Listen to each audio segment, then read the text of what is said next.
Hi hello friends, welcome back to my channel. ಇವತ್ತೇನು ಹೇಳ್ಕೊಡೋಣ ಅಂತಿದ್ದೀನಿ ಅಂದರೆ, ಎಲ್ಲರಿಗೂ ಅವರವ್ರ ಫೇಸ್ ಬಗ್ಗೆ ತುಂಬ ಕೇರ್ ಇರುತ್ತೆ. ಲೈಕ್ ಪಿಂಪಲ್ ಇದ್ದರೆ, ಮಾರ್ಕ್ಸಸ್ ಇದ್ದರೆ, ಅಥವಾ ಡ್ರೈ ಇದ್ದು ಡಲ್ ಆಗಿದೆ ನನ್ನ ಸ್ಕಿನ್ನು, ಇದನ್ನೆಲ್ಲ ಹೇಗೆ ಸರಿ ಮಾಡ್ಕೊಳ್ಳೋದು ಅನ್ನೋದು ತುಂಬ ವರಿ ಇರುತ್ತೆ. ಸೊ ಅದಕ್ಕೋಸ್ಕರ ಇವತ್ತು ಒಂದು ಒಳ್ಳೆ ಫೇಸ್ ಸಿರಮ್ನ ಹೇಗೆ ಮಾಡ್ಕೊಳ್ಳೋದು ಅಂತ ನೋಡೋಣ. ಆ್ಯಂಡ್ ಅದಕ್ಕೂ ಮುಂಚೆ ಇದೊಂದನ್ನು ಹೇಳಲೇಬೇಕು, ಯಾಕಂತ ಹೇಳಿದ್ರೆ ನಾನು ಇದುವರೆಗೂ ತುಂಬ ಬ್ರ್ಯಾಂಡ್ಸ್ ಸಿರಮ್ಸ್ನ ಯೂಸ್ ಮಾಡಿದ್ದೀನಿ ಆ್ಯಂಡ್ ತುಂಬ ಮನಿ ಕೂಡ ಸ್ಪೆಂಡ್ ಮಾಡಿದ್ದೀನಿ ಆ ಸಿರಮ್ಸ್ಗಳ ಮೇಲೆ. ಬಟ್ ಆ ಸಿರಮ್ಸ್ಗಳು ಕೊಡದೇ ಇರೋಂಥ ರಿಸಲ್ಟ್ನ ಈ ಸಿರಮ್ ಕೊಟ್ಟಿದೆ. ಬಿಕಾಸ್ ನಾನು ಎಕ್ಸ್ಪೆಕ್ಟ್ ಕೂಡ ಮಾಡಿರಲಿಲ್ಲ, ಅಷ್ಟು ಚೆನ್ನಾಗಿದೆ ಇದು. ಸೊ ಬನ್ನಿ ನೋಡೋಣ ಸಿರಮ್ ಹೇಗೆ ಮಾಡೋದು ಅಂತ ಹೇಳಿ. ಮೊದಲು ನಾನು ರೋಸ್ ವಾಟರ್ ಮಾಡ್ಕೊತಿದ್ದೀನಿ. ಈ ರೋಸ್ ವಾಟರ್ ಮಾಡ್ಕೊಳ್ಳೋದಕ್ಕೆ 2-3 ರೋಸ್ ಫ್ಲವರ್ಸ್ನ ತೊಗೊಂಡ್ರೆ ಸಾಕು. ಮತ್ತು ಕರೆಕ್ಟಾಗಿ ಒಂದು ಸ್ಮಾಲ್ ಗ್ಲಾಸಲ್ಲಿ 2 ಗ್ಲಾಸಸ್ ಆಫ್ ವಾಟರ್ ತೊಗೊಳ್ತಿದ್ದೀನಿ. ಕರೆಕ್ಟಾಗಿ 2 ಗ್ಲಾಸ್ ತೊಗೊಂಡ್ರೆ ಸಾಕು. ಯಾಕಂತ ಹೇಳಿದ್ರೆ ನಾವು 2 ಗ್ಲಾಸ್ ವಾಟರ್ ಹಾಕಿ ಪೆಟಲ್ಸ್ ಹಾಕಿದಾಗ ಅದು ಕಂಪ್ಲೀಟಾಗಿ ಬಾಯ್ಲ್ ಆಗಿ 1 ಗ್ಲಾಸ್ ಆಫ್ ರೋಸ್ ವಾಟರ್ ಬರಬೇಕು. ಸೊ ಅದಕ್ಕೋಸ್ಕರ ಅಳತೆ ಕರೆಕ್ಟಾಗಿ ನೋಡಿಕೊಂಡು ನೀರು ಹಾಕ್ಕೊಂಡು ಮತ್ತೆ ಅದು ಬಾಯ್ಲ್ ಆದಮೇಲೆ ಆ 2 ಗ್ಲಾಸ್ ವಾಟರ್ ನಿಮಗೆ 1 ಗ್ಲಾಸ್ ಆಗಿ ಕನ್ವರ್ಟ್ ಆಗಬೇಕು. ಅಷ್ಟು ತನಕ ನೀವು ಬಾಯ್ಲ್ ಮಾಡಬೇಕಾಗುತ್ತೆ ಅದನ್ನು. ಆ್ಯಂಡ್ ಅದು ಬಾಯ್ಲ್ ಆಗ್ತಾ ನಿಮಗೆ ಕಲರ್ ಚೇಂಜ್ ಆಗೋದು ಕೂಡ ಗೊತ್ತಾಗುತ್ತೆ. ಹಾಗೆ ನೀವು ಜಾಸ್ತಿ ಯೂಸ್ ಮಾಡ್ತೀರಾ ಅಂತ ಹೇಳಿದ್ರೆ ಇನ್ನೂ ಜಾಸ್ತಿ ಫ್ಲವರ್ಸ್ ಆಗಿ ಕೂಡ ಯೂಸ್ ಮಾಡ್ಬೋದು. 1-2-3 ಫ್ಲವರ್ಸ್ ಎಲ್ಲ ನಿಮಗೆ 15 ಡೇಸ್ ಯೂಸ್ ಮಾಡೋಷ್ಟು ರೋಸ್ ವಾಟರ್ ಬರುತ್ತೆ. ಬಟ್ ಸಿರಮಿಗೆ ಅಷ್ಟು ನೆಸೆಸಿಟಿ ಇಲ್ಲ. ಬಟ್ ಆದ್ರೂ ನಾನು ಎಷ್ಟು ಬೇಕೋ ಅಷ್ಟು ಯೂಸ್ ಮಾಡಿಕೊಂಡು ನಾನು ಮಿಕ್ಕಿದ್ದನ್ನು ಸ್ಟೋರ್ ಮಾಡಿ ಇಟ್ಕೊಳ್ತೀನಿ. ನನಗೆ ಬೇರೆ ಟೈಮಲ್ಲಿ ಏನಕ್ಕಾದರೂ ಯೂಸ್ ಆಗುತ್ತೆ.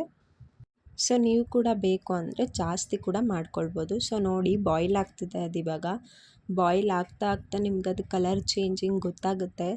ನೋಡಿ ಲೈಟ್ ಪಿಂಕಾಗಿ ಕಾಣಿಸ್ತಿದೆ ನಿಮಗೆ. ನಾನಿಲ್ಲಿ ಲೈಟ್ ಪಿಂಕ್ ಫ್ಲವರ್ಸ್ ಹಾಕಿರೋದ್ರಿಂದ ಕಲರ್ ಡಲ್ ಆಗಿದೆ. ನೀವು ಕಂಪ್ಲೀಟ್ ರೆಡ್ ರೋಸಸ್ ಫ್ಲವರ್ಸೇ ಹಾಕೊಂಡಾಗ ಇನ್ನೂ ಡಾರ್ಕ್ ಆಗಿ ಬರುತ್ತೆ ರೋಸ್ ವಾಟರು. ಆಲ್ಮೋಸ್ಟ್ ಇದಾಗಿದೆ. ಸೊ ಈಗ ಸ್ಟವ್ ಆಫ್ ಮಾಡಿ ಇದನ್ನು 1-2-3 hours ಹಾಗೆ ಬಿಟ್ಬಿಡೋಣ, ಬಿಕಾಸ್ ಅದು ಆರಬೇಕು. ಸೊ ಇದು ಆರಾದಮೇಲೆ ನಾನು ಫಿಲ್ಟರ್ ಮಾಡ್ಕೊತಿದ್ದೀನಿ. ನೋಡಿ ಕಲರ್ ಎಷ್ಟು ಚೇಂಜ್ ಆಗಿದೆ ಅಂತ ಹೇಳಿ. ಆ್ಯಂಡ್ ಇದು ನೀವು 2 ಗ್ಲಾಸ್ ವಾಟರ್ ಹಾಕಿರ್ತೀರ. ಸೊ ಇದು ಕರೆಕ್ಟಾಗಿ 1 ಗ್ಲಾಸ್ ಬರಬೇಕು. ಹಾಗೆ ಬಂದಿದೆ. ಅದೇ ರೀತಿ ನೀವು ನೋಡ್ಕೊಂಡು ಬಾಯ್ಲ್ ಮಾಡ್ಕೋಬೇಕು. ಬಾಯ್ಲ್ ಮಾಡ್ಕೊಳ್ಳುವಾಗ ಅದಾದಮೇಲೆ ನಾನು ಈ ರೀತಿ ಒಂದು ಸ್ಮಾಲ್ ಕಂಟೈನರ್ಗೆ ಹಾಕಿ ಸ್ಟೋರ್ ಮಾಡಿ ಇಟ್ಕೊಳ್ತೀನಿ. ಬಿಕಾಸ್ ನನಗೆ ಯಾವಾಗ ಬೇಕು ಅವಾಗ ಯೂಸ್ ಮಾಡ್ಕೊಳ್ಳೋದಕ್ಕೆ ಈಸಿ ಆಗುತ್ತೆ ಅಂತ ಹೇಳಿ. ಸೊ ಇದಾದಮೇಲೆ ಇದನ್ನು ಫ್ರೀಝರಲ್ಲಿ ಇಡಬೇಕು. ಯಾಕಂದರೆ ಸಿರಮಿಗೆ ಯೂಸ್ ಮಾಡೋ ಮೇನ್ ಕಂಟೆಂಟ್ ಇದು, ಅದಕ್ಕೋಸ್ಕರ. ಸೊ ನೆಕ್ಸ್ಟ್ ಇದಾದಮೇಲೆ ಒಂದು ಬೌಲಲ್ಲಿ 1 ಸ್ಪೂನಲ್ಲಿ ಕ್ಯಾಸ್ಟ್ರ್ ಆಯಿಲ್ನ ಹಾಕೊಳ್ಳಿ. ಕ್ಯಾಸ್ಟ್ರ್ ಆಯಿಲ್ ನಿಮಗೆ ಡೀಪ್ ಹೈಡ್ರೇಟ್ ಮಾಡುತ್ತೆ ಸ್ಕಿನ್ನಿಗೆ, ಪ್ಲಸ್ ಮಾಯ್ಶ್ಚರೈಸಿಂಗ್ ಕೊಡುತ್ತೆ. ಇದರಿಂದ ನಿಮಗೆ ಫೇಸಲ್ಲಿರೋ ರಿಂಕಲ್ಸ್ ಆಗಿರ್ಬೋದು, ಫೈನ್ ಲೈನ್ಸ್ ಆಗಿರ್ಬೋದು ಕಂಪ್ಲೀಟಾಗಿ ಅವಾಯ್ಡ್ ಆಗುತ್ತೆ. ಆ್ಯಂಡ್ ಇದ್ರ ಜೊತೆಗೆ 1 ಸ್ಪೂನ್ ಗ್ಲಿಸರಿನ್ ಯೂಸ್ ಮಾಡೋದ್ರಿಂದ ನಿಮಗೆ ಸ್ಕಿನ್ನಲ್ಲಿರೋ ಡ್ರೈನೆಸ್ ಆಟೋಮೆಟಿಕ್ಕಾಗಿ ಹೋಗುತ್ತೆ. ಮತ್ತು ಸ್ಕಿನ್ನಲ್ಲಿ ವಾಟರ್ ಕಂಟೆಂಟ್ ಇಂಪ್ರೂವ್ ಆಗಿ ನ್ಯಾಚುರಲ್ ಆಗಿ ಸ್ಕಿನ್ ಗ್ಲೋ ಆಗೋದಕ್ಕೆ ಸ್ಟಾರ್ಟ್ ಆಗುತ್ತೆ. ಆ್ಯಂಡ್ ನಮ್ಮ ಸ್ಕಿನ್ನ ಕಂಪ್ಲೀಟಾಗಿ ಪೆನೆಟ್ರೇಟ್ ಮಾಡುತ್ತೆ ಇದು. And next ingredient is aloe vera gel. Aloe vera gel ಕೂಡ ನಮ್ಮ ಸ್ಕಿನ್ನಿಗೆ ತುಂಬ ಹೆಲ್ಪ್ಫುಲ್ ಆಗಿರುತ್ತೆ. ಯಾಕಂತ ಹೇಳಿದ್ರೆ ಇದು ಆ್ಯಂಟಿ ಆ್ಯಕ್ನೆಸ್ ಇರ್ಬೋದು, ಸ್ಕಿನ್ನಲ್ಲಿ ಏಜ್ನಿಂಗ್ ಇರ್ಬೋದು, ಮತ್ತು ಕೆಲವೊಬ್ಬರಿಗೆ ಸ್ಕಿನ್ ಬ್ರೇಕ್ಔಟ್ಸ್ ಆಗ್ತಿರುತ್ತೆ. ಲೈಕ್ ಡ್ರೈ ಆಗಿ ಪೀಲ್ ಆಗೋದು, ಮತ್ತು ಸ್ಕಿನ್ ಅವಾಗವಾಗ ಮುಟ್ಕೊಳ್ಬೇಕು ಅಥವಾ ಇಚ್ಚಿಂಗ್ ಅನಿಸ್ತಿರುತ್ತೆ, ಈ ಥರ ಎಲ್ಲ ಪ್ರಾಬ್ಲಮ್ಸ್ ಇರುತ್ತೆ. ಸೊ ಅದೆಲ್ಲ ಕೂಡ ನಿಮಗೆ ಕಡಿಮೆ ಆಗ್ತಾ ಬರುತ್ತೆ ಇದರಿಂದ. ಇದನ್ನು 3 ಸ್ಪೂನ್ಸ್ ಹಾಕ್ಕೊಳ್ಳಿ ಆಲೋವೆರಾ ಜೆಲ್ನ. ಇದ್ರ ಜೊತೆಗೆ ವಿಟಮಿನ್ ಇ ಕ್ಯಾಪ್ಸಲ್ ಸಿಗುತ್ತೆ. ನಿಮಗೆ ಎಲ್ಲ ಮೆಡಿಕಲ್ ಸ್ಟೋರ್ಸಲ್ಲೂ ಸಿಗುತ್ತೆ ವಿಟಮಿನ್ ಇ ಕ್ಯಾಪ್ಸಲ್ಸು. ನಾನು ಇವಿಯಾನ್ ಕಂಪ್ನಿದನ್ನ ಯೂಸ್ ಮಾಡ್ತೀನಿ. ಇದರಲ್ಲಿ 3 ಕ್ಯಾಪ್ಸಲ್ಸ್ ತೊಗೊಂಡ್ರೆ ಸಾಕು. ಈ ಕ್ಯಾಪ್ಸಲ್ಸಿಂದ ನಿಮಗೆ ಹೈಪರ್ ಪಿಗ್ಮೆಂಟೇಷನ್ನು ಮತ್ತು ಸ್ಕಾರ್ಸು, ಆ್ಯಕ್ಚುಲಿ ಸ್ಕಾರ್ಸ್ಗೂ ಪಿಂಪಲ್ಸ್ಗೂ ತುಂಬ ಡಿಫ್ರೆನ್ಸಸ್ ಇರುತ್ತೆ.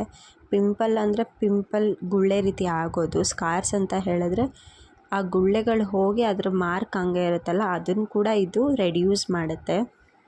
ಆ್ಯಂಡ್ ಇದರಿಂದ ಸ್ಕಿನ್ ವೈಟ್ನಿಂಗ್ ಆಗುತ್ತೆ ಮತ್ತು ಸ್ಕಿನ್ ಗ್ಲೋ ಕೂಡ ಬರುತ್ತೆ. ನೆಕ್ಸ್ಟ್ ಇವಾಗ ರೋಸ್ ವಾಟರ್ ಹಾಕೊಳ್ಳೋಣ. ರೋಸ್ ವಾಟರ್ ಹಾಕೊಳ್ಳೋದ್ರಿಂದ ನಮ್ಮ ಸ್ಕಿನ್ ಟೋನಿಂಗ್ ಆಗುತ್ತೆ, ಪೋರ್ಸಸ್ ರೆಡ್ಯೂಸ್ ಆಗುತ್ತೆ, ಮತ್ತು ಸ್ಕಿನ್ ಕೂಡ ಹೈಡ್ರೇಟ್ ಆಗುತ್ತೆ, ಡೀಪ್ ನರಿಷಿಂಗ್ ಆಗುತ್ತೆ ಸ್ಕಿನ್ನಿಗೆ. ಸೊ ಇದನ್ನು ನಾವು ಎಷ್ಟು ಬೇಕೋ ಅಷ್ಟು ಹಾಕ್ಕೊಂಡ್ರೆ ಸಾಕು. ಯಾಕಂತ ಹೇಳಿದ್ರೆ ಇದು ಮಿಕ್ಸ್ ಮಾಡುವಾಗ ಕನ್ಸಿಸ್ಟೆನ್ಸಿ ನೋಡ್ಕೊಂಡು ಹಾಕ್ಕೊಳ್ಳಿ. ಫಸ್ಟ್ ಮಿಕ್ಸ್ ಮಾಡಾದಮೇಲೆ ದೆನ್ ಬೇಕಾ ಬೇಡವಾ ಅನ್ನೋದು ಗೊತ್ತಾಗುತ್ತೆ. ನೆಕ್ಸ್ಟ್ ಅದಾದಮೇಲೆ ಬೇಕಾದರೆ ನೀವು ಮತ್ತೆ ಬೇಕು ಅಂತ ಹೇಳಿದ್ರೆ ಇನ್ನೊಂದು ಫ್ಯೂ ಡ್ರಾಪ್ಸ್ ರೋಸ್ ವಾಟರ್ ಹಾಕ್ಕೊಂಡು ಮಿಕ್ಸ್ ಮಾಡ್ಕೊಳ್ಳಿ. ಮಿಕ್ಸ್ ಮಾಡುವಾಗ ಚೆನ್ನಾಗಿ ಮಿಕ್ಸ್ ಮಾಡಬೇಕು. ಯಾಕಂತ ಹೇಳಿದ್ರೆ ಆಯಿಲ್ ಎಲ್ಲ ಕಂಪ್ಲೀಟಾಗಿ ಆ ಅಲೋವೆರಾ ಜೆಲ್ ಜೊತೆ ಮಿಕ್ಸ್ ಆಗಬೇಕು. ಅದು ಮಿಕ್ಸ್ ಆಗ್ತಾ ನಿಮಗೆ ಗ್ರೀನ್ ಕಲರ್ ಏನು ಕಾಣಿಸ್ತಿದೆ ಅದು ಕ್ರೀಮಿಶ್ ವೈಟಲ್ಲಿ ಟರ್ನ್ ಆಗುತ್ತೆ. ಸೊ ಕ್ರೀಮಿಶ್ ವೈಟ್ ಟರ್ನ್ ಆಗೋ ತನಕ ಕಂಪ್ಲೀಟಾಗಿ ಮಿಕ್ಸ್ ಮಾಡಬೇಕು. ಆ್ಯಂಡ್ ಇನ್ನೊಂದು ಥಿಂಗ್ ಏನಂತ ಹೇಳಿದ್ರೆ ಗ್ಲಿಸರಿನ್ನೇ ಆಗಿರ್ಬೋದು ಅಥವಾ ವಿಟಮಿನ್ ಇ ಕ್ಯಾಪ್ಸಲ್ಸೇ ಆಗಿರ್ಬೋದು, ಬರೀ ಸಿಂಗಲ್ ಪ್ರಾಡಕ್ಟ್ನ ಯೂಸ್ ಮಾಡಬಾರ್ದು ಫೇಸ್ ಮೇಲೆ. ಮೇನ್ ಇದು ಯೂಶ್ವಲಿ ಯಾರಿಗೂ ಗೊತ್ತಿರಲ್ಲ, ಅದಕ್ಕೋಸ್ಕರ ಹೇಳ್ತಿದ್ದೀನಿ. ಯಾಕಂತ ಹೇಳಿದ್ರೆ ಇದೆರಡೂ ನಿಮಗೆ ಆಯ್ಲಿ ಕಂಟೆಂಟಲ್ಲಿರೋದ್ರಿಂದ ಸ್ಕಿನ್ನಿಗೆ ಡಸ್ಟ್ ಕುತ್ಕೊಳ್ಳೋದು ಅಥವಾ ಪಿಂಪಲ್ ಆಗೋದು ಆ ರೀತಿ ಎಲ್ಲ ಪ್ರಾಬ್ಲಮ್ಸ್ ಆಗುತ್ತೆ. ಮತ್ತು ಡೈರೆಕ್ಟಾಗಿ ಯೂಸ್ ಮಾಡೋ ಬದಲು ಈ ರೀತಿ rose water or aloe vera gel ಈ ರೀತಿ ಜೊತೆಗೆ ಮಿಕ್ಸ್ ಮಾಡಿಕೊಂಡು ಯೂಸ್ ಮಾಡಿಕೊಂಡಾಗ ನಿಮಗೆ ಬೆನಿಫಿಟ್ ಜಾಸ್ತಿ ಇರುತ್ತೆ, ಯಾವುದೇ ರೀತಿ ಸ್ಕಿನ್ ಡ್ಯಾಮೇಜಸ್ ಆಗೋಲ್ಲ. ಸೊ ನೋಡಿ ಈಗ ಅದು ಕಲರ್ ಚೇಂಜ್ ಆಗಿದೆ. ಸೊ ಇದು ರೆಡಿ ಇದೆ ಅಂತ ಹೇಳಿ. ಈಗ ಇದಾದಮೇಲೆ ನಾನು ಇದನ್ನು ಈ ಕಂಟೈನರ್ಗೆ ಹಾಕ್ಕೊಂಡು ಡೈಲಿ ನೈಟ್ ಟೈಮ್ ಯೂಸ್ ಮಾಡ್ತೀನಿ. ಬಿಕಾಸ್ ಇದರಲ್ಲಿ SPF ಇರಲ್ಲ. ಸೊ ಹಾಗಾಗಿ ನಾವು ಇದನ್ನು ಹಾಕ್ಕೊಂಡು ಸನ್ಗೆ ಡೈರೆಕ್ಟಾಗಿ ಎಕ್ಸ್ಪೋಸ್ ಮಾಡಬಾರ್ದು. ಆ ಕಾರಣಕ್ಕೆ ನೈಟ್ ಯೂಸ್ ಮಾಡಿ ನೈಟ್ ಅಪ್ಲೈ ಮಾಡಿ ಮಲ್ಕೊಳ್ಳೋದ್ರಿಂದ ಬೆನಿಫಿಟ್ಸ್ ತುಂಬಾ ಸಿಗುತ್ತೆ. ಸ್ಕಿನ್ ಕೂಡ ತುಂಬ ಹೇಗೆ ಗ್ಲೋ ಆಗುತ್ತೆ ಅಂತ ಹೇಳಿದ್ರೆ ನೀವು ಎಕ್ಸ್ಪೆಕ್ಟೇ ಮಾಡಿರಲ್ಲ, ಅಷ್ಟು ಚೆನ್ನಾಗಿ ವರ್ಕ್ ಆಗುತ್ತೆ ಈ ಸಿರಮ್ ಬಂದು. ಆ್ಯಂಡ್ ಈ ಸಿರಮ್ನ ನೀವು ಬೇಕು ಅಂತ ಹೇಳಿದ್ರೆ ಬಿಫೋರ್ ಮೇಕಪ್ಗೂ ಮುಂಚೆ ಈ ಸಿರಮ್ನ ಫೇಸಿಗೆ ಅಪ್ಲೈ ಮಾಡಿ ದೆನ್ ನೀವು ಮೇಕಪ್ ಮಾಡೋದ್ರಿಂದನೂ ಸ್ಕಿನ್ ತುಂಬ ಚೆನ್ನಾಗಿ ಗ್ಲೋ ಕಾಣಿಸುತ್ತೆ, ಮೇಕಪ್ ಕೂಡ ನಿಮಗೆ ತುಂಬ ಚೆನ್ನಾಗಿ ಕೂರುತ್ತೆ. ಸೊ ನೋಡಿ ಇದನ್ನು ಅಪ್ಲೈ ಮಾಡಿರೋದು, ಇದು ನನ್ನ normal dry hand. So apply ಮಾಡಿರೋದಕ್ಕೂ ಮಾಡಿಲ್ಲದೆ ಇರೋದಕ್ಕೂ ಎಷ್ಟು ಡಿಫ್ರೆನ್ಸ್ ಇದೆ ಅಂತ ಹೇಳಿ. ಸೊ ನೀವು ಈ ಫೇಸ್ ಸಿರಮ್ನ ಯೂಸ್ ಮಾಡಿ ಕಮೆಂಟ್ ಬಾಕ್ಸಲ್ಲಿ ನನಗೆ ಹೇಳಿ ಹೇಗೆ ಬಂತು ಅಂತ ಹೇಳಿ. ಐ ಥಿಂಕ್ ನಿಮಗೆಲ್ಲರಿಗೂ ಈ ವಿಡಿಯೋ ಇಷ್ಟ ಆಗಿದೆ ಅಂತ ಅನ್ಕೋತೀನಿ. Thanks for watching.